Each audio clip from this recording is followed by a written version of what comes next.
上期说到，唐宰借西藏邪庙欢喜水化身人形春药，所到之处女人疯狂，红馆万人骚乱。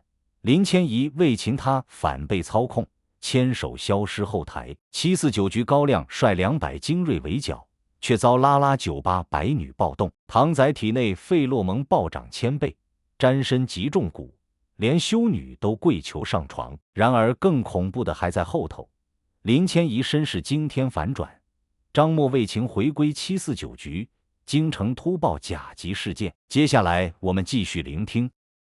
我和张默正大眼瞪小眼的对视的时候，高亮闯入了办公室，见到我们3个，他便立刻说道：太好了，你们3个都在，都过来一下，我有重要的事情要说。听完了高亮转述的命令，我差点以为自己听错了。我和林千仪这次的香港之行，虽然不能算是太过凶险，但是却也是辛苦万分呢。可谁想到我们刚回到东海，连屁股都还没有坐热，竟然又要被赶去京城。我看着高亮说：高科长，我这行李才刚放好啊，到底是什么事情那么急呀？高亮看着我说：你还记得我在香港和你们提到过的甲级事件吗？那个事件现在已经陷入了僵局，老王想要再多加点人手帮忙啊。甲级事件？高科长，你确定你说的是甲级事件吗？在场的4人之中，只有张默对京城里发生的事情还一无所知。不过他毕竟在调查处工作过一段时间，自然知道甲级事件对我们来说意味着什么，立刻出言询问道。不过高亮却并没有解释的意思，他看了张默一眼，说道：小张啊，这次的事件你就不用管了。哎，为什么呀？张默有些意外，他似乎没想到自己刚回局里遇到的第一个案子竟然就要被排除在外。我倒是有些明白高亮的意思，依照他之前的描述，这次的事件似乎与情报有关，而且很有可能牵涉到了国家机密，因为牵扯到的单位除了我们749局之外，还有像国安局和总参这样的机构。像张默这样1年前刚刚去过台湾的人，就算他已经是局里的老人了，但在外人看来，身份或许就有些敏感，的确不适合牵扯其中。这时候高亮已经拿着一叠厚厚的卷宗交到了张默手里。小张啊，这是王阳明他们牺牲后调查处里积累下来的案子，都是些疑似灵异事件的案子，你这几天就看一下，随便挑一个先处理起来。张默看了看手上的卷宗，还想争辩几句，高亮已经语气坚定地说：不用再说了，这也是王军的意思，我和小林他们要赶时间，就先走一步了，这里的事情就交给你了，等我们回来后再给你摆一桌接风宴。看到高亮神色坚定，张默也无话可说，只能拿着卷宗离开了办公室。而我们3个人则各自回去收拾了一番之后，便直奔机场。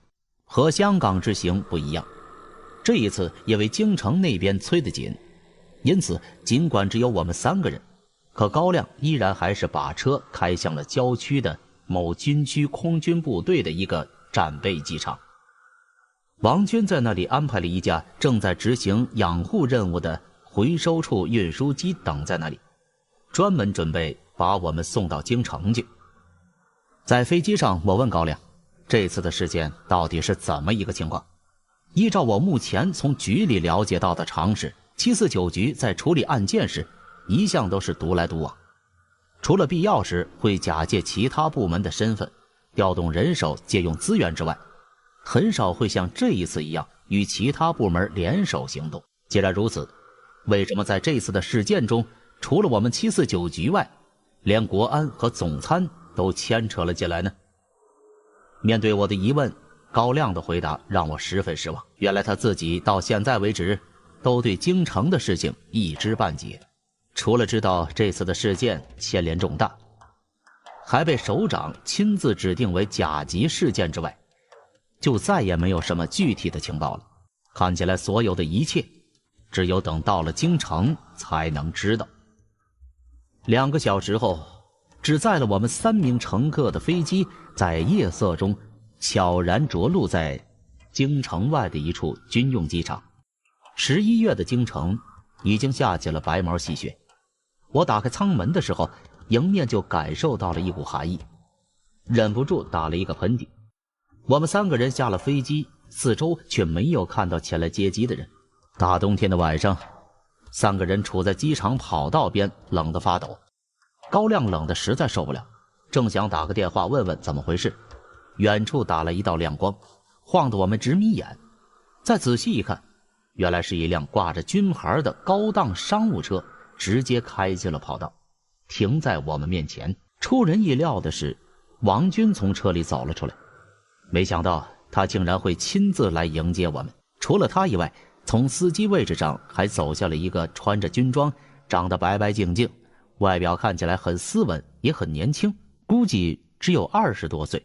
起初我还以为他是一个勤务兵，但等他走近了，却发现对方肩膀上竟然挂着一个中校的军衔章。一个中校怎么也不可能是勤务兵吧？我和千怡正在猜测他的身份，高亮已经迎了上去，看到从车上走下来的王军，他似乎显得有些惊讶。老王，太阳难道是打西边出来了？你竟然会亲自接我们？待的地方太闷呐，出来透透气儿。那个49啊，快把你的行李都搬上来吧。我应了一声，立刻提着3个人的行李走了上去。在搬行李的时候，那个年轻的中校也帮了我一把手。等搬好了行李，那中校将后备箱盖上，回过身来对我伸出右手说：“认识一下，我叫林红旗，总参2部的啊，很高兴认识你。我叫林49七。”我笑着伸出手和他握手，本想和他一样做个自我介绍，但却在想要报出自己的所属部门之前，想到了局里的保密规定，把一个七字卡在了喉咙口。就在我好像口吃一样不断重复着七字的时候，王军替我解了围。好了，红旗知道你们的身份，也知道749局的存在，在这里没有什么可以瞒他的。我长舒了一口气儿，便继续介绍道：李49，749局调查处的。林红旗也灿烂地笑了，哈，大家都姓林，说不定500年前还是一家人呢。王军也在一旁笑道：哈哈，的确是很巧啊，这里一共有5个人，有3个是姓林的。说着，他便把林千怡也介绍给了林红旗认识。当林红旗看到林千怡的时候，我能看到他的眼睛一下子就直了，眼里已经完全被林千怡靓丽的身影所充斥。他丢了魂一样的反应，让王军和高亮2人发出了会心的轻笑。一直过了老半天，林红旗才从诧异中恢复过来，想要和林千怡握一个手，但是林千怡却举起了自己的右手，朝林红旗敬了一个军礼。林千怡同样是749局调查处的。林红旗这才想起见面的礼节，也连忙向他敬了个军礼。王军在一边看着他们俩，笑着说：红旗啊，这边还有一个胖家伙叫高亮，是3科的科长。闻言，林红旗也马上对高亮敬了一个礼。大家都互相认识之后，王军看了看手表，便对我们说：好了，既然大家都已经认识了，那就赶快上车准备出发。不过在此之前呢，我还要提醒一下你们3个人，这次的行动可不比从前呢。除了我们局里的人之外呢，你们还将与许多像红旗这样身处其他部门的同僚一起行动。说句老实话呀，有资格参加这次调查的，就算只是负责后勤工作，也一定是从保密单位出来的。因此呢，你们3个没事不要随便打听对方的身份与经历，不然说好听点是影响不好，无组织无纪律；说难听一点，别人还会以为你在打探机密。我们3个应了一声，随即便上了车。林红旗踩了脚油门，商务车便慢慢地开动了起来，然后就出了机场，往京城的西边方向开去了。替我们开车的人就是那个来自总参的林红旗中将。车子出了机场之后，便往西边一路开去。走着走着，我就觉得有些不对劲，因为车子竟然不但开出了京城地界，反而还距离京城越来越远了。我有些奇怪，王军不是让我们来京城的吗？怎么看现在的样子，我们的目的地似乎并不是京城呢？王处长，我们现在是要去哪里啊？我忍不住开口问道。坐在副驾驶位置上的王军回过头，不该问的别问，一会儿等到了地儿就知道了。高亮也对我不满地说，四九啊，一切行动听指挥。于是我只得闭上了嘴，将腰杆挺得笔直，双眼却还是忍不住飘向了窗外。虽然不认得路，但是我能看出来，我们的车子正在往京城西边开去。从沿途逐渐增多的山头看来，似乎我们正在往京城西边的山地开去。看到这里，我已经对这次的目的地有了猜测。之前我还在拍卖行的时候，曾经看过某个同事买来的地摊文学，我记得自己就曾经看过一篇文章，说在京城西边的山脉里有一片被严格保密的战略要地，就好像美国那赫赫有名的下岩山军事基地一样，那里是国家一旦发生危险事件的紧急指挥中心。这篇地摊文学上的东西究竟是否属实，我无法得知，但是在车子上了山路，转了差不多10几分钟之后，马路边开始出现了军事禁区禁止入内的醒目标牌。随后没过多久，车子便在一个岗哨前停了下来，一名卫兵把车拦住，随后让我们摇下车窗检查证件。过了岗哨之后，王军便回过头，开始郑重其事地警告我们，一会儿到了地方不要到处乱走，甚至是最好一直就紧跟着林红旗，因为一会儿我们要去的地方里面不但布有地雷，而且有些地方如果你随便乱闯的话，执勤的哨兵是可以不问缘由就地枪杀的。看到王军如此郑重其事，我们也连忙点头，就连过去一向懒散惯了的高亮，这一次也老实得很，向王军拍着胸脯保证会看住我们。车子继续开了一会儿，前方山坡上出现了一处如同居民小区一样的地方，那里随处可见一栋栋小洋楼，还有仓库、操场、道路等设施，楼与楼之间则密布着茂密的次生落叶阔叶林和灌木丛，如果不是冬天，想来应该是一片鲜艳的绿色。在小区的外围，一面红色围墙将小区和外界隔开，在靠山的地方则是密密麻麻的铁丝网和经过人工栽培的带刺灌木组成的树墙，上面间隔着10几米，便挂着一块附近有地雷禁止靠近的牌子。又经过了一个持枪岗哨，第2次检查了我们的证件之后，商务车才开进了小区内。车子刚进小区，前面有人过来指挥，林红旗就按照指挥开到了一片空地上，把车停好。见状，我们也下了车，大家各自把行李拿好之后，林红旗便对王军敬了一个礼。报告王组长，林红旗任务执行完毕，请指示。王军回了一个礼说，没事了，你先归队休息吧，剩下的路我带他们走就行了。明白。林红旗又敬了一个礼，便小跑着远离了我们，待到他的背影逐渐消失在某栋小楼里，王军才转过头示意我们跟着他。我们抵达小区的时候，夜已深，四周除了风声和远处一队队巡逻的士兵的脚步声外，一片寂静。王军告诉我们，这个小区原本是作为京城军区一个机密的战时指挥所，而为了这次的事件，上级特别将这里划归给了我们，作为行动小队的总指挥部使用。从另外2个部门抽调过来的精英骨干，连同我们749局调查处的全体人员，在整个事件处理时期将以这里为家，暂时居住在这里。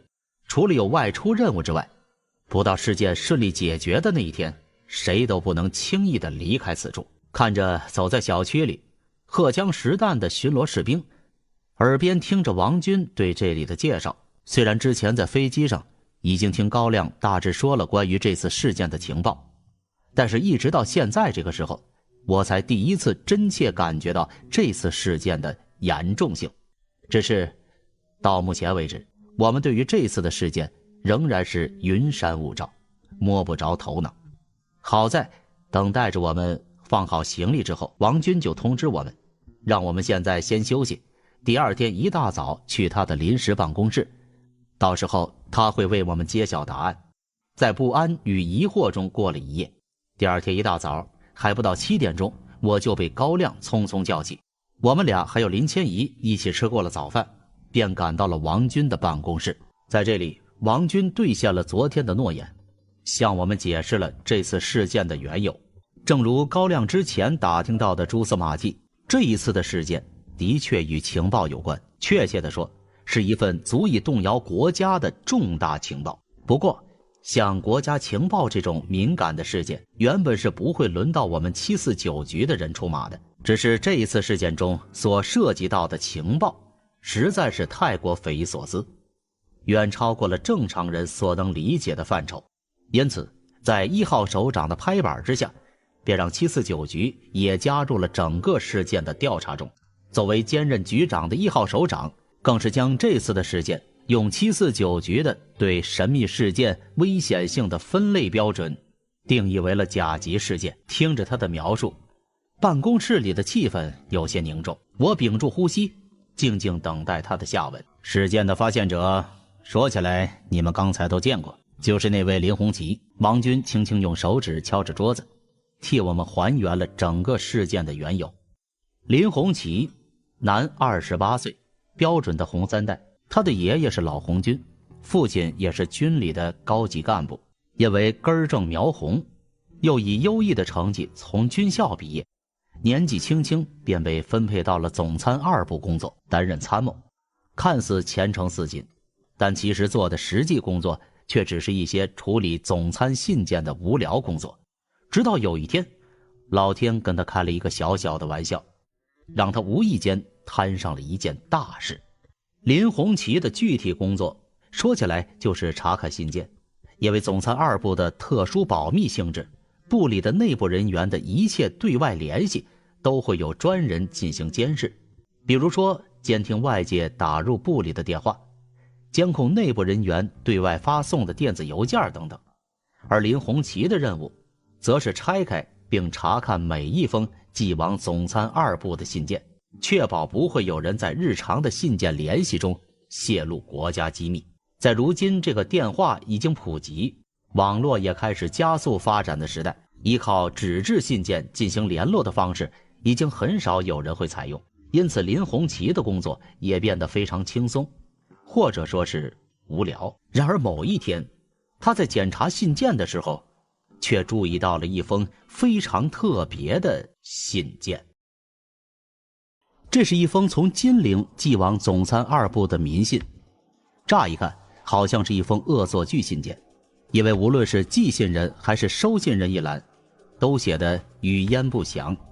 不但如此，信件还特别的厚实，看起来里面装了不少东西。像这样来历不明的信件，如果换成是别的单位，一定会将其扔进垃圾桶里的，连拆也不会拆开。但林红旗却没有这么做，因为即使是这种粗略看起来类似恶作剧一样的信件，里面也可能隐藏着重大的情报。过去林红旗的一位前辈就曾经在这样乱七八糟的信件中找到了间谍网络的线索，从而立下了大功。自那位前辈之后，认真查看每一封信件，不管这些信件看起来多么荒唐，已经成为林红旗这个岗位上的工作守则之一。于是，就在林红旗抱着打发时间的心态拆开这封信件之后，却发现自己竟然遇到了不得了的大事。信件是一个自称唐三藏的神秘人物所写的，而他在信里写的内容差点让林红旗以为自己是在看科幻小说，因为那个唐三藏在信件里竟然宣称他因为某种原因已经知道了这个世界未来的走向，知道我们国家以及国际社会将会发生的各种大事件，而因为深爱着自己的祖国，抱着为国家的建设出一份力，尽一份责任，让国家走向繁荣富强的心愿，他决定将自己所知道的一切全部向国家坦白。王军说到这儿的时候，高亮正在喝茶，结果听到关于那封信件的事情，含在嘴里的一口水便忍不住喷了出来。幸好坐在一旁的林千怡手疾眼快，拿着桌子上的一张稿纸挡了一下，才没有喷到王军的脸上。不好意思，不好意思啊，被水呛到了。高亮沈笑了一声，抽出了一张纸巾擦起了桌子。王军没好气儿地看了他一眼，多大的人了啊，怎么还这么不稳重啊？刚才说到哪儿了？高亮立刻回道，那个神秘人说要坦白。对于神秘人所说的内容，林红旗一开始自然不当一回事，因为在过去总参二部曾经也收到过许多类似的信件，比如早些年气功热还很火的时候，就有人宣称自己会特异功能，希望能够加入国安为国效力。又比如曾经有人宣称自己被外星人绑架了，希望国家能够彻查此事的。总之是一大堆类似的荒诞不经的事情。然后这几年因为寄信的人已经越来越少，所以类似的信件也已经不多见了，但每年依然还能收到几封。林红旗自上任以来，自己就处理过不下数十份类似的信件，写的比这还夸张的都有，因此已经有些见怪不怪了。不过这一次的信件与过去比起来，似乎还有些不一样。首先，信件的载体是一叠厚厚的 A4 纸，上面的内容全部都是用电脑打印出来的，就好像寄信人不希望别人知道自己的笔迹似的。其次，在信件的后续内容上，写这封信件的神秘人似乎也知道仅仅靠之前的内容很难取信于人，因此他在信件的最后附上了一段作为证据的资料。资料的具体内容王军没有和我们明说，因为依照他的说法，有关信件的具体内容已经被上级领导划为了最高机密的保密信息，除非拥有1号首长的授权，任何人都无权查阅。而已经知道这信件内容的人，也被明令禁止传播交流，否则便以叛国罪论处。不过大概的情况王军却还是和我们稍微说了一下，不然我们也很难理解到底是什么样的证据会让国家如此大动干戈。信里面的内容大致分为2类，一类是人物名单，那个自称唐三藏的神秘人在信件中列举了将近20位国家军事领域的各个机密项目的带头人，并且还在 A4 纸上打印了他们的大头照片。这些带头人都是国家军事科研领域的专家，其中一部分人涉及到的军事科技项目在近10年间已经完成，但出于安全与保密的需要，国家从未对外公布过他们的名字。但是唐三藏却把他们的名字甚至连照片都打了出来。而另一部分则更不得了，他们负责的项目都是位于国家军事科技拟发展顶点的尖端项目，查阅这些项目所需要的保密级别，有些甚至比查阅我们749局的资料还要高。而且这些项目如今有些才刚刚起步，有些虽然已经步入正轨，但实际成果都还没有推出。没想到竟然也被此人列在了名单上，和之前一样，这些人的头像照片也被打印了出来。信件的第2部分内容则牵扯到了我们与其他国家之间在军事上达成的秘密合作协议。这部分的内容有些凌乱，但是里面的每一句话都可能在国际上掀起狂风暴雨，是绝对不能让外国势力知道的信息。而在信件的末尾，那个神秘的人写道，如果不相信他的话，那就请检查下他所说的事情到底是不是真的。信件里所写的内容虽然现在都是绝密信息，但是在未来某段时间之后，国家会逐步将其解密公开。而这个唐三藏也是因为已经知道了这个世界的未来，所以才能知道这些现实中还处于绝密的信息。看完了整篇信件，虽然对信件上的内容有所怀疑，但林红旗还是立刻将此事直接上报给了总参2部的局长，让他对信件的真实性进行查证。而最后调查的结果也证实，这封信件上面的内容竟然全部都是真实的。不但如此，就连在科学家那一段里附上的每位科学家的头像照片也都是本人无误。听到这儿，我们3个人不禁一起倒抽了一口冷气。高亮点起了一支烟，猛抽了一口压压惊，随后才说道：“老王啊，照你刚才说的，难道我们这次的目标是一个来自未来的人类？”哈哈，我在749局这么多年，还头一次遇到未来人呢，有意思，太有意思了。王军摇了摇头，是不是未来人，现在都还没准呢。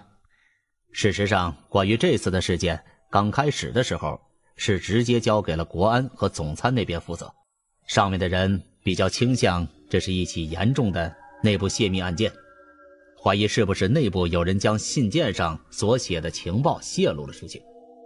最后会让我们749局加入调查，是因为信件之中的一处地方有些特别。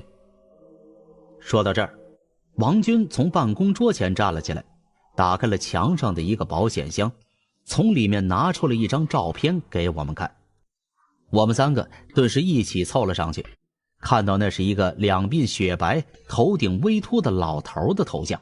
王军告诉我们，这个照片就是那个唐三藏在信件上列出的一位科学家的照片。总参已经确认过了，上面的人的确是那位科学家本人，但有一个问题，那就是照片上的这位科学家和他本人有些不一样。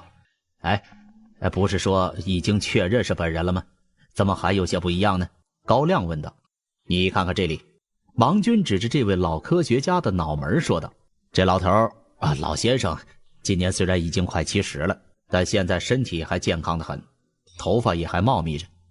你再看看这照片上的老先生，已经有点谢顶了。还有这里这些老年斑，真人也还没有呢。你没弄错？肯定没错呀。总参那边拿着几位先生的近照一张张对比过，最后还用了计算机模拟，得出来的结论，照片上的老先生是本人没错，但起码也应该是他80岁之后的样子。王军抬起头看着我们，最后下结论道，也就是说，这张照片要么是用连总参的人都无法识别出来的电脑技术修改过的，要么就是拍摄于10年之后。10年之后？我们惊得几乎跳了起来。是的，10年之后。王军笑眯眯地点点头，看起来十分满意我们的表情。就算是总参那些人也无法给这张照片一个准确的解释。正是因为这张照片，让1号首长最终亲自拍板决定，让我们749局也参加这次事件的调查，并将事件危险级别指定为甲级。事情大致的缘由就是这样。高亮、林倩怡、李四九。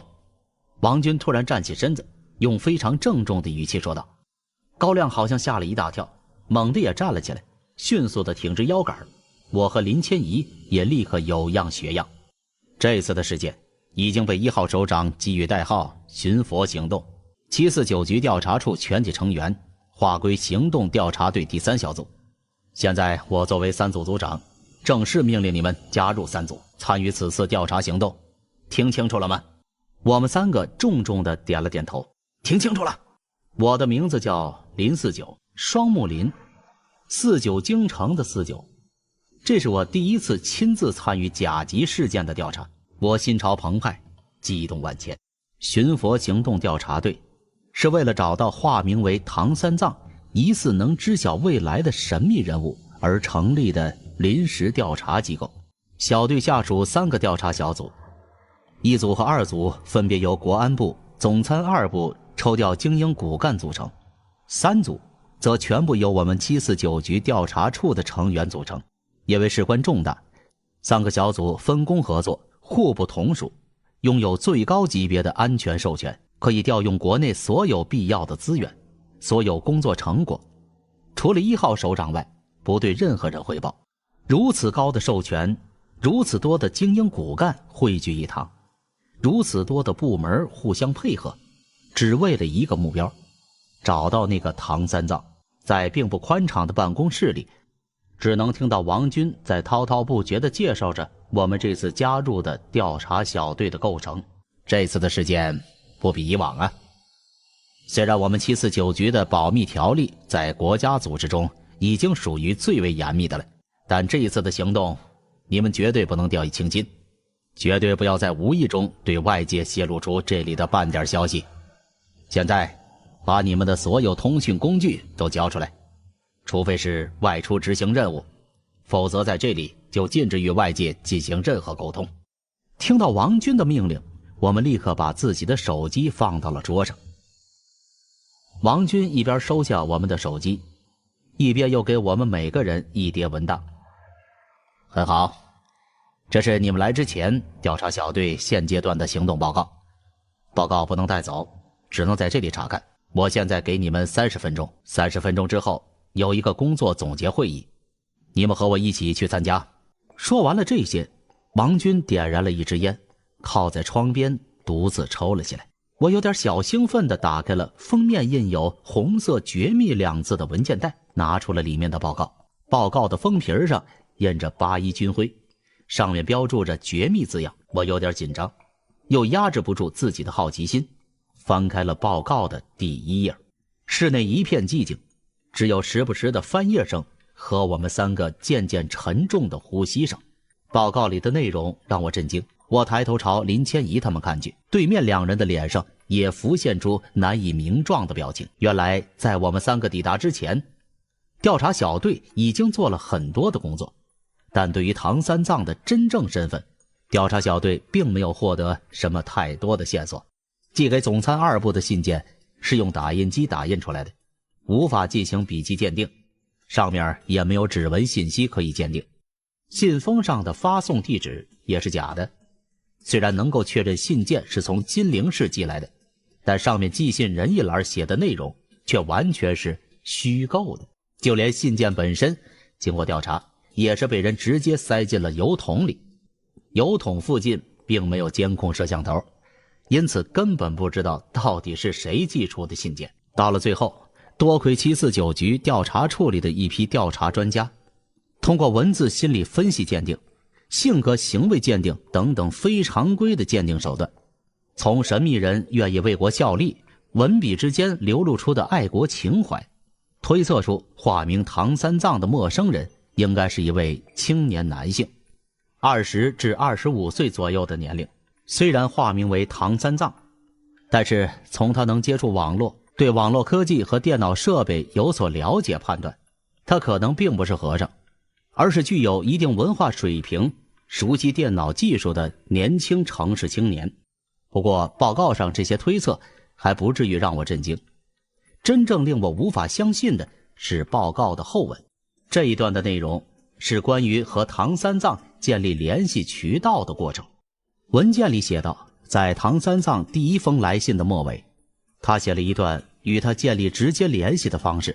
或许是因为怕国家并没有对他的信件产生重视，他在信里写道，为了保证他所知道的未来不被他人获悉，在寄出涉及到未来的信件之前，必须要国家对他的来信做出回应，向他证明第1封信的确是被国家有关部门收到，并且已经得到了相关领导人的重视。只有这样，他才会将第2封信寄出。而唐三藏所想到的证明方式，说起来真是让我大跌眼镜啊！他竟然要求我们建立一个特殊的网址，网址的域名为爱国无罪.com， 里面的内容很简单，只需要放着一张照片就行。只要看到这个照片，他就会确认国家已经收到了自己的信息。而唐三藏所指定放在网站上的照片，竟然是要一张从未公开过的1号首长的生活照。不会吧？看到这儿，我心想，这种事情1号首长怎么会答应呢？就算他老人家愿意做出这样的牺牲，那王军他们也敢把这个要求报上去吗？可当我继续看下去的时候，却发现王军他们竟然还真的把唐三藏的要求报上去了。也不知当1号首长看到这个要求的时候，心里到底是什么样的表情。总之1号首长还真的交给了王军他们一张自己的私人生活照，并且批准他们放在了网上。而就在调查小队将照片放在了他们新建的按照唐三藏的指示临时注册的域名上的时候，果然有一个 IP 地址登录了网站，并且在差不多1周之后，唐三藏就给总参2部寄来了第2封信件。信虽寄来了，但是对于唐三藏的追查还在继续。在我们架设的网站上，一直到收到唐三藏的来信之前，只有一个 IP 地址曾经登录过网站，因此毫无疑问，登录了网站的这唯一一个 IP 地址就是唐三藏留下的。虽然经过判断发现唐三藏在登录网站的时候使用了代理服务器，伪装了自己的 IP， 但是经过小组的电脑专家抽丝剥茧，最终锁定了他的真实 IP 地址位于皖省庐阳市。顺着这个线索，第二小组的人全体出动，本以为一定能将唐三藏逮住，但谁知道这次的线索又是假的。十几年之后的人们或许不知道，这年头网络虽然已经在国内开始流行， ADSL 和光纤宽带也已经出现，但是在许多城市里，人们仍然在使用拨号上网的方式登录网络。这种上网的方式虽然有网络速度慢、卡等缺点，但另一方面，它也具有使用 ADSL 和光纤上网所不具备的优点，那就是隐蔽性强。一个人只需要在外面买上一张和电话卡差不多的上网卡，就可以在任何有电话线的地方通过电话拨号上网。而且使用这种上网方式，电脑登录网络时的 IP 地址也并不是具有唯一性的固定 IP， 而是一段公用 IP 地址。这个 IP 虽然能让调查小队确定了唐三藏一定在庐阳，或者曾经在庐阳上过网之外，却无法帮助调查小队锁定他的具体地址。而且调查小队也无法排除唐三藏可能是专程从外地移动至庐阳之后再登录网络的可能性。看完了吗？耳边忽然响起了王军的声音，原来不知不觉中30分钟已经过了。老王啊，这里面怎么没有第二封信的内容啊？那里面真的写了未来的信息吗？高亮问道。王军白了他一眼，老高，在局里面工作那么久了，不该问的问题不要问，这点还不知道吗？不过虽然具体的不能说，但我能告诉你，第二封信里的第一个预言今天就会应验。今天的日期是12月26日。等我们看完了文件之后，王军便带我们去了调查小队的会议室。据他说，组织上已经决定，一会儿将在那里向这次寻佛调查小组的所有人员公开第二封信件里的第一个预言。因为按照信件上的内容，这个预言里描述的事情在今天就会应验。上级因此判断，与其继续隐瞒下去，不如让所有调查小组的所有成员一起来验证下这段预言的真伪性，方便之后工作的继续开展。上午8点左右，我们4人来到了小区中心位置最大的一栋3层高的洋房前。王军告诉我们，这栋洋房就是调查小队的真正总部。平时3个小组虽然都是各自分开办公，但在有重要会议和工作的时候，这栋洋房就会作为3个小组的共同办公场所和会议中心使用。进入洋房，王军并没有和我们一起去会议室，而是对我们吩咐道：“你们先上去，我一会儿就到。”说罢，他便急匆匆地去了1楼的一个房间。我和林千怡看了看高亮，后者摆了摆手，示意我们上楼。这次的会议在3楼的会议室举行。说是会议室，其实还不如说是会议厅。里面摆放着一张巨大的圆桌，两旁则是摆放的整整齐齐的塑料单人椅。一共100多张椅子挤在这里，却仍然有些松松散散的感觉。我们进入会议厅的时候，才发现里面已经有人来了。2科科长方健正带着他的几个科员在会议厅里摆弄一台当时最为红火的等离子电视机。看见我们3人进来，方健微笑着向我们招了招手，说道：“高胖子，王老板，你们什么时候来的呀？我之前才听说你们在香港遇到了麻烦，还以为你们会再晚点才过来，怎么那么快就过来了？”“当然是已经解决了呀，昨天接到的电话，晚上到的这里。”高亮笑呵呵地回道。看起来经过上次古镜的事件，他们这2个互相看对方不顺眼的家伙，彼此之间的关系已经好了许多，要不然换成是我们刚到八成的那段时候，高亮和方健两个人在谈话之时，脸上是万万不可能像现在这样挂着笑容的。在两人寒暄的时候，我和林千怡正围在那台电视机旁，看着几个二科的人给电视接线好线，调频道。看他们忙活了半天，我忍不住问道：方科长，这个电视是干嘛用的呀？方健转头看向我，笑了一下，说道：49啊，你这不是问了也白问吗？我们把电视搬过来不是为了看电视，难道是做装饰用的？看电视？我奇怪地说，我们一会儿不是要开会吗？看电视干嘛呀？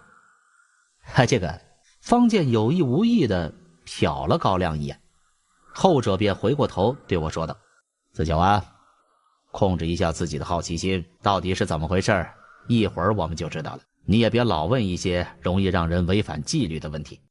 对不起，我顿时意识到自己刚才的问题可能已经涉及了这次行动小队的机密，连忙道歉。方健摆了摆手，让我们自己找地方先坐，一会儿等他们忙完了再聊。好，你们先忙吧。高亮和他道了个别，便领着我们在会议厅里转了一圈，最后瞄准了中央圆桌的位子，一屁股坐了下去。另一边方健突然叫了起来：高胖子，那不是你坐的地方啊，你们应该坐那里。他指了一下圆桌四周的塑料单人椅。高亮顿时不乐意了：为什么呀？我好歹也是个科长吧，留几个主座给老王他们不就行了？方健无奈地摊开双手说道：不行就是不行啊，那是3位组长和核心组员的位子，我们这种只能算是外围组员，只能坐外边。什么？这还有区别吗？高亮不满地说。就在这时候，会议厅的大门再次被打开，调查行动小队的大部队从外面走了进来。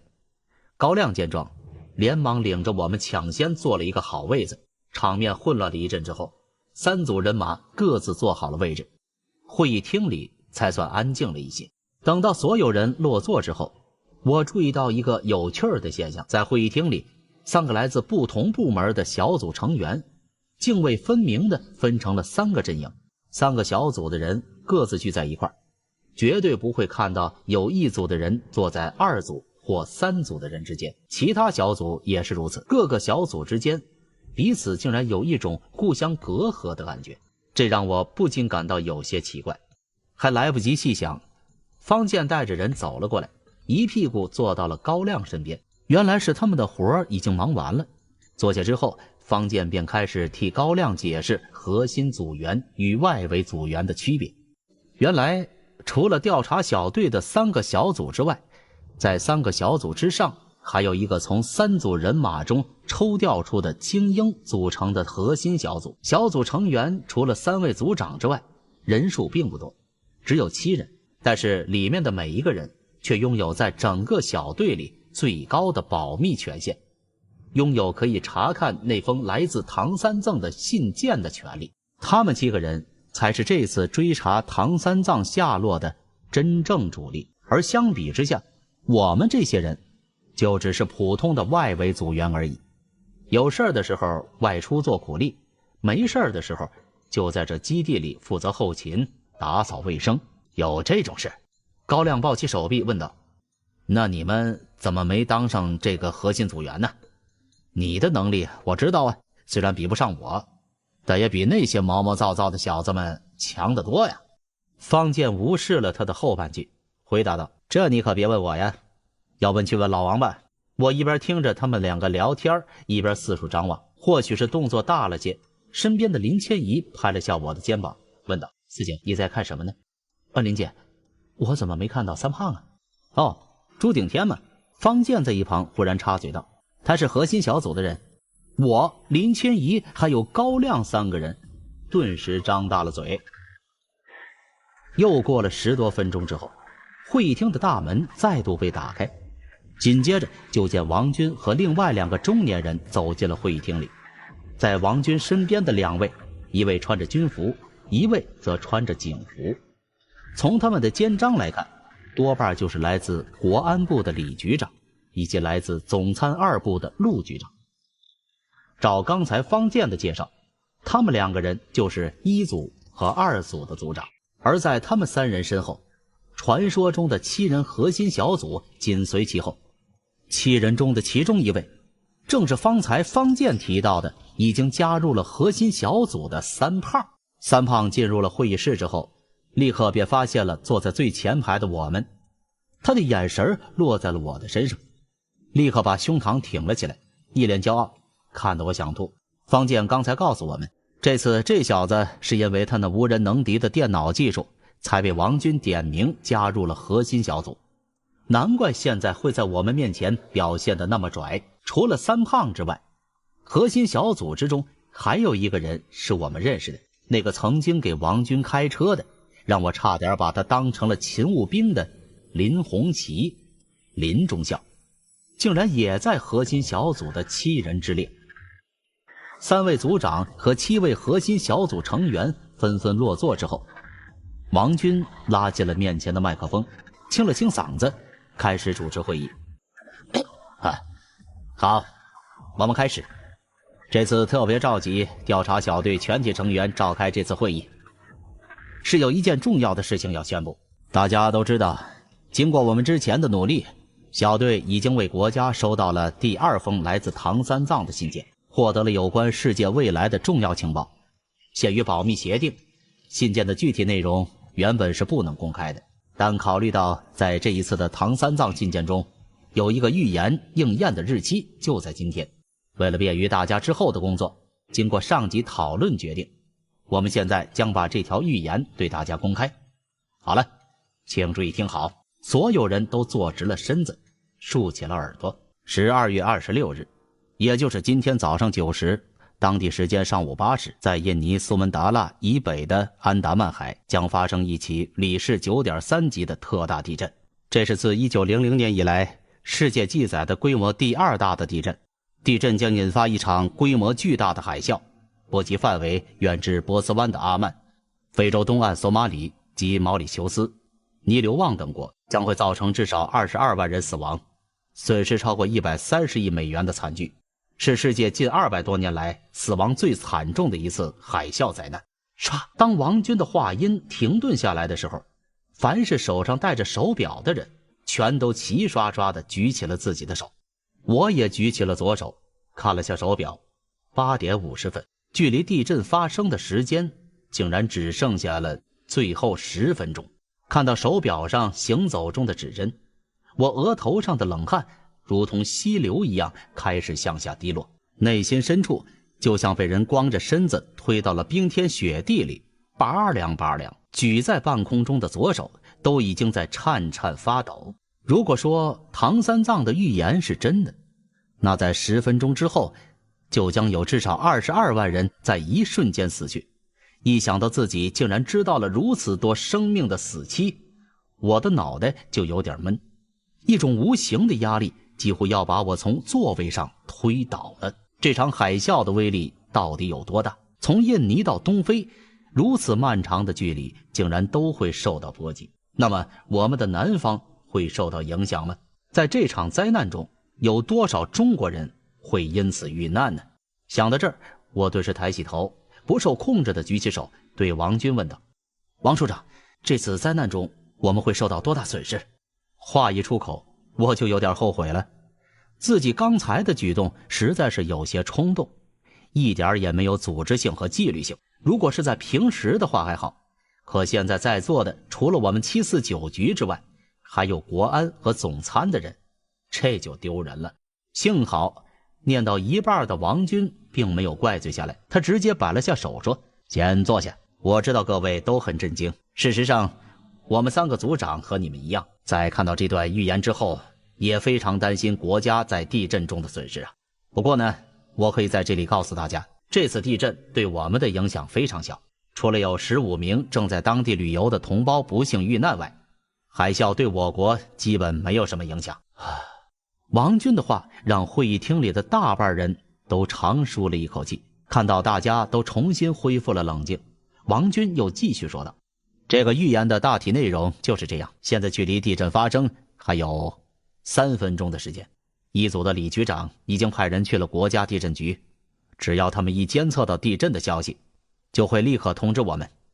另外，如果真的发生了这样的地震，电视台里也会马上进行报道。大家现在就耐心等待一下。小林呢，去把电视机打开吧。林红旗应声站了起来，把已经准备好的电视打开，调整到了新闻频道。这个频道是去年才开始播出的，一天24小时滚动播放新闻节目。如果说国内哪家媒体的新闻最及时，那肯定就莫过于这一家了。当电视机里传来了新闻主持人的声音时，会议厅里的气氛重新恢复了轻松，一些人开始交头接耳，讨论起刚刚听到的内容。等看到坐在圆桌上的3位领导抽起了烟，会议室里的人立刻也纷纷吞云吐雾了起来。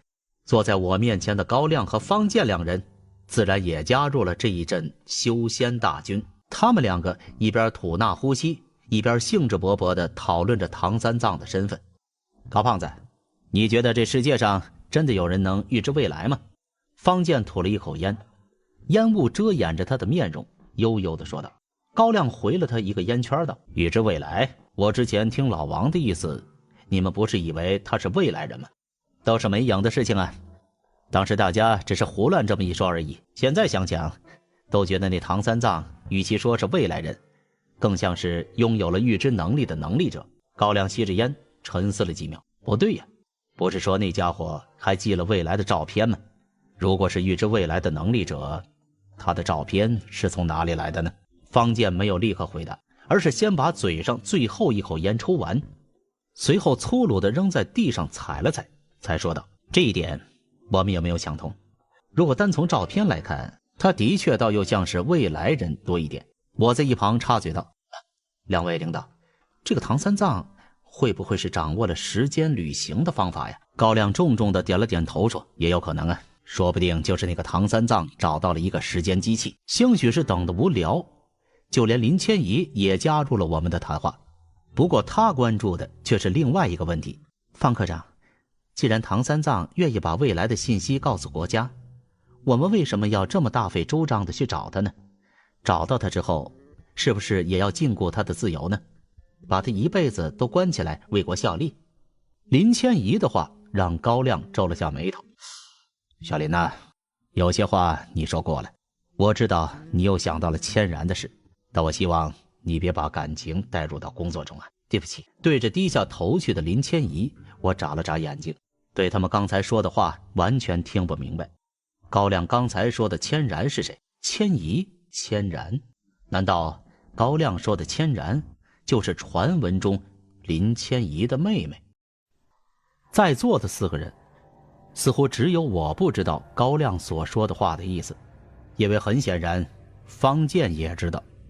只见他看着林千怡低下头，立刻插嘴转移话题道：小林，你想多了，国家想要找到唐三藏，虽然是有想要知道更多关于未来的情报的意思，但是更多的还是出于关心和保护啊。保护？林千怡抬起了头，看向方健的眼中竟然隐隐有些泪花。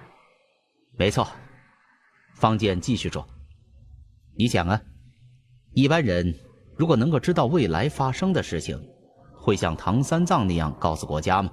林千怡毫不迟疑地摇了摇头。我也在心里感叹，能预知未来，这是何等诡异惊悚但又幸运的事情啊！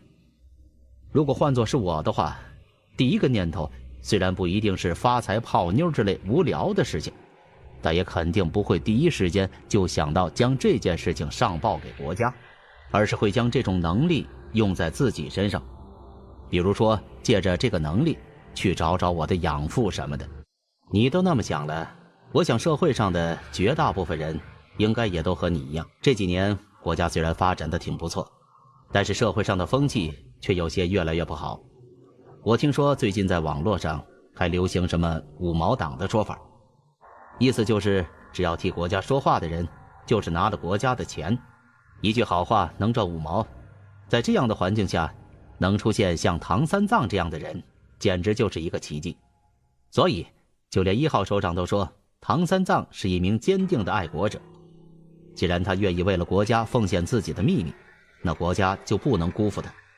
依我看呢，这个唐三藏现在还不知道自己的处境有多么危险。不管他关于未来的预言是不是真的，但至少他在第一封信里给出的几个证据已经都被总参证实了。对了，第一封信的大概内容你们都知道吗？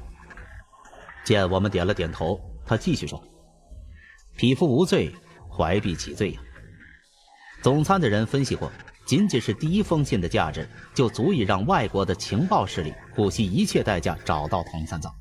万一让他们知道了唐三藏的存在，那他可就不只是失去自由，甚至可能会有性命之忧。因此我们必须找到他，保护他。听了方健的说明，林千怡的情绪明显好了许多。而经过了方才那一番谈论，不知不觉间，时钟的指针也已经走到了9点整。几乎就在同一时刻，所有人都不约而同地闭上了嘴，大家的目光都集中到了电视机屏幕前。电视上正在播放早间新闻，1分多钟的新闻概括播送完毕后，我们却没有听到关于地震的任何消息。房间里顿时开始有人交头接耳。二组陆局长拍了拍桌子，让大家安静，都静一下。电视台从收到消息到播出新闻，可能有一段延迟的时间呢。红旗，你先给地震局那边的同志联系一下，看看他们有没有监测到地震。是。林红旗从座位上站了起来，一边朝会议室外走去，一边打起了电话。与此同时，王军也正在和另外2位组长商量着什么。我听到他似乎在说，光是地震局那边的消息还不一定准确，最好能让一组的李局长借用国安的名义给东南亚那边的大使馆打电话确认一下。李局长点了点头，立即点起了一名自己的部下，让他尽快去做安排。就在那名来自国安部的组员小跑着朝会议厅门外走去，准备打电话的时候，大门忽然被人推开了。刚刚走出去没有多久的林红旗小跑着奔了进来，神色慌张地对王军他们3人说道：王组长、李组长、陆组长，我们被耍了。什么意思？总参2部的陆局长站起来道：小林，你镇静点，保持冷静，到底是怎么回事？不是让你给地震局打电话吗？他们怎么说的？林红旗双手举起，用力拍了拍自己的脸颊，让自己冷静下来，随后才说道：各位组长，地震局那边已经联系过了，截至我去电询问为止，他们没有发现任何大规模地震的线索，也就是说，南边根本就没有发生过什么地震，也没有出现什么海啸灾难呢。林红旗的话音刚落，整个会议厅里立刻死一般的寂静。紧接着才过了几秒，这份寂静就突然崩塌，四周一下子就像油锅中倒了几滴冷水，噼里啪啦的响个不停。地震局没有监测到地震，这是什么意思？这还用解释吗？就是我们被耍了呀，那个唐三藏的预言根本就不准。会不会是我们时间搞错了？印度洋那里不是有时差吗？你瞎猜个屁呀！刚才王组长念的时候不都说了是北京时间吗？那可是唐三藏自己说的，不可能有错。不用再做任何解释，所有人都已经意识到，关于这一次印度洋大海啸的预言很有可能是一个骗局。我们这100来号人，甚至整个国家都很可能被那个唐三藏给耍了。意识到这种可能性，会议室立刻仿佛陷入了如菜市场一般的混乱中，周围的议论声甚至把电视机里的声音也盖过了。就在这时候，王军喊了一句：别吵了。但是很可惜，他的声音只是压下了他周围的小部分人的吵闹，会议厅里的绝大多数人依然还没有反应过来。他妈的，都给我闭嘴！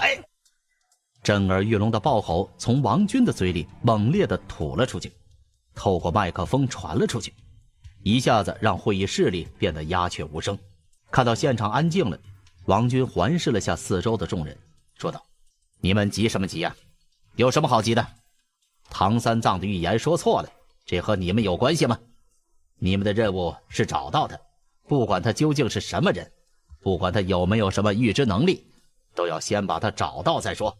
现在都给我安静点，不要自乱阵脚，不然的话就请离开这里。大家都老实了，一个个都像受教似的低下了头，就算他们心中还有什么想法，也不敢在现在这个时候添乱。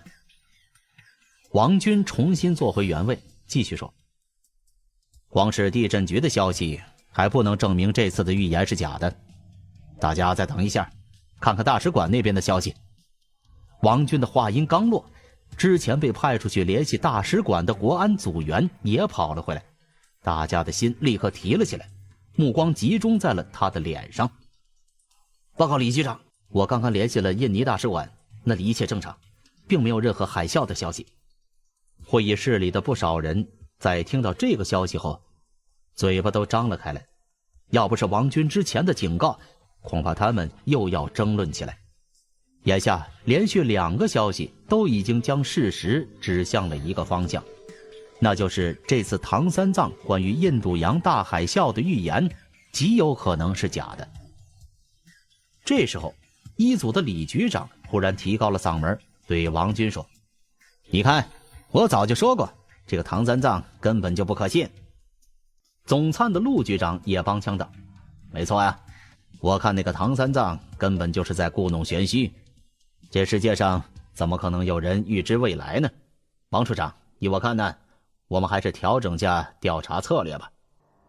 王军的脸色有些不好看，他紧紧皱着眉头。这2人说，再等等，也许是时间上出现了错误，现在事情到底是怎么回事还不好说呀。李局长和陆局长2人对视了一眼，说道，好，那就再等半小时。然而在半个小时之后，地震的消息依然没有传来。在又一次和地震局联系了一番，并且确认没有观测到强震的记录之后，李局长和陆局长2人不顾王军的反对，宣布会议之后的议程全部取消，强行解散了会议，让所有人离场。只有那7个人的核心小组和3位组长留了下来，最后开了一个小会。会议的具体内容我们暂且无法知晓，只是在第2天一大早，1组和2组的人马忽然陆续离开了基地。高亮特意去打听了一下，才知道他们竟然是得到了上面的指示，这次的寻佛行动已经暂时宣告终止。国安部和总参2部的外围组员将会各自返回原本的工作岗位，只留下7人核心小组继续此次的调查工作。高考，这是怎么回事啊？听到这个消息，我顿时愣了一下，心想，这不就是让大家各回各家，各找各妈吗？调查小组解散的前奏啊！林千怡也问道，那我们749局的人怎么办呢？也要准备回去了吗？我怎么知道？高亮没好气地回了一句，随后说，走，在这儿乱猜也没有用啊，干脆去找老王问一问他。带着一些乱七八糟的胡思乱想，我跟高亮他们往王军的临时办公室走去。我们走在走廊上，已经快到王军办公室的时候，忽然看见前面不远处王军办公室的门打开了，三胖和林红旗2个人刚好从里面走了出来。见到他们2个，高亮立刻压低着声音叫道，小周，同时示意他们2个过来。高老大好啊！高科长好。打了个招呼，三胖嬉皮笑脸的问道，高老大呀，怎么了？有事找王处啊？他现在心情不太好啊，我不建议你们去找他呀。高亮扫了他们2个一眼，眼珠子转了一圈，说道，那你们呢？现在忙着去办事啊？三胖回答道，没有了，我们也是刚忙好。昨天会后，王处长让我们把最近收集的资料全部整理下拿给他，我们也是忙了一个晚上，刚才才给他搬过去啊。这样啊。高亮拉了个长音，继续说道，既然你们事情忙完了，那一会儿去吃个饭吧，我有事想要问你。对了，还有红旗你也一块去吧。我……林红旗没想到自己也会被叫上，忙摇了摇头：“你们去就行了，我还有事要忙呢。”得嘞，高亮不悦道：“我都打听到了，现在1组和2组的工作都撤了，我们3组的人无所事事，估计你们核心小组也是一样啊。既然大家闲着都是闲着，干脆一块去吃个饭嘛，互相熟悉熟悉。老林，你说是不是啊？”说到这儿，高亮背对着林红旗，给林千怡打了一个眼色，后者立刻也说道：“是啊，林红旗同志，难得今天大家都没事，一块去吃个饭吧。”听到林千怡的邀请，林红旗的两颊顿时红了起来，还没有什么表示，高亮已经伸手勾住了他的肩膀，一行人就这样强拉硬拽着把他带走了。因为保密原则，我们没办法回京城找饭馆吃大餐，因此高亮找的吃饭的地儿其实就在基地内部的食堂里。虽然说是食堂，但却是用一栋洋房改建的，除了1楼的大厅之外，2楼也有单独的包间。我们还没有到食堂，高亮就毫不客气地让3胖打电话，顶着核心小组的名头订了一个包间，让他们先把菜做起来。等我们到了包间的时候，正好赶上菜上桌。3胖订的这桌是这个基地里最有名的烤鸭宴，据说是因为厨房里的师傅曾经在全聚德学习过，烤出来的鸭子格外的地道。高亮看着冒着香气的烤鸭，脸上乐成了一朵花，毫不客气地先夹了一片，用春饼包好放进嘴里大嚼，嘴里还一边说道：“来，红旗同志，不要客气啊，今天小朱同志买单。”3胖在一旁听得嘴都歪了，又不敢反驳高亮，只能给自己碗里连续加了4、5片鸭肉，好像怕别人抢一样大吃了起来。看着3胖的样子，我们都觉得好笑，也没有人真的说的。当下大家也都不客气，各自举起了筷子吃喝了起来。因为基地里不让喝酒，因此这顿饭终究是吃的有些不太尽兴。等到连续解决了7只烤鸭后，大家都有些腻得慌，高亮又叫了一壶茶，大家以茶代酒，交杯换盏，有一句没一句的闲聊起来。在这期间，高亮刻意和林红旗套着话，说着说着就聊到了那天散会之后的事情。红旗同志啊，你们那天后来到底说了些什么呀？怎么今天国安和总参的人都撤走了呢？林红旗捧着茶杯浅浅地抿了一口，眼神飘忽不定地说：“高科长，这个我不太好说吧。”高亮拿起茶壶替他倒满了茶，似笑非笑地说：“红旗同志啊，都这个时候了，你也不用满了吧？我不问你，也可以问小朱，甚至还可以直接问老王。事实上，遇到你之前呢，我原本就打算去找他的。”我们在一旁点头啊，林千怡也附和道：“高科长说的没错。”这个……见林红旗还在犹豫，高亮又说：“你们不会是吵了起来吧？”你怎么知道的？林红旗抬起了头，张大着嘴，眼神扫向一旁的3胖，后者立刻摇了摇头，示意自己还什么都没说呢。别看他们，我自己猜到的。高亮得意地说。这句话终于打碎了林红旗心里最后的一堵墙壁。他往自己嘴里猛灌了一口热茶，随后开始讲起了昨天会后发生的事情。高亮果然没有说错，那天我们散会离开之后，王局长和陆局长2个人果然联手和王军吵了起来，而争吵的原因自然就是因为这次唐三藏的虚假预言。事实上，关于唐三藏是否真的能预知未来，在最高层那儿一直没有定论。像李局长和陆局长这2位就是对此持反对意见一派的人员，他们宁愿相信唐三藏这个人物其实是虚构的，是国外敌对势力借助某个隐藏在有关部门内部的大硕鼠提供的情报，对我们国家实施的一个别有用心、用心良苦、居心叵测的战略情报欺骗计划。他们甚至宁可去相信这世界上真的存在什么相卜算卦、生辰八字，也不认为有人能预见到未来发生的事情。而这次印度洋海啸的预言失败，更进一步佐证了他们的想法。至于那张疑似未来拍摄到的照片，在这些人想来，也一定是用了国内目前还无法检测出的最新技术制作出来的。因此一番争论之后，国安和总参那边已经决定将之后的工作精力重点放在找出内部可能存在的大硕鼠这件事情上。听到这儿，高亮皱眉道：这些人的想法也太一厢情愿了吧，只不过是一个预言出错了，并不能证明第二封信件的所有内容都是假的呀。他们这样扔担子，首长那儿竟然也同意了。首长当然同意了，要不然谁敢擅自做主啊？为什么会这样啊？这个问题林红旗却不肯回答。之前的内容他都敢说了，不知为什么在这件事情上他却死咬着嘴不肯说。最后还是三胖给了我们解释，原来这方面的原因其实和第二封信里的某个内容有关。